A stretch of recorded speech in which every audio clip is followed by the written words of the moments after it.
مؤتمر الصلح بباريس ساعد زغلول على روحه، وكان في الرئيس ويلسون من حقه كل شعب تقرير مصيره، بس بريطانيا رفضت ليه مشاركته رفضت، وكمان اعتقلت سعد زغلول ورفاقه ونفتهم لجزيرة بعيدة، جزيرة مالطا البعيدة.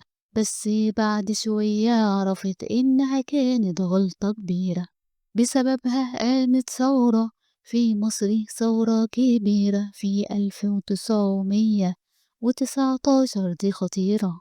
فبريطانيا اضطرت للإفراج عنه، وافقت على سفره لفرنسا والمشاركة في المؤتمر اللي كان مخيب لأمال سعدي والمصريين. أصل اعترف باحتلال بريطانيا لمصر والمصريين. فعاد سعدي زغلول لمصر سنة كام؟ بالظبط 22، واستمر في كفاحه من أجل مصر والمصريين. فأعلنت بريطانيا استقلال مصر سوريا، يعني حكمها موجود في مصر فعليا.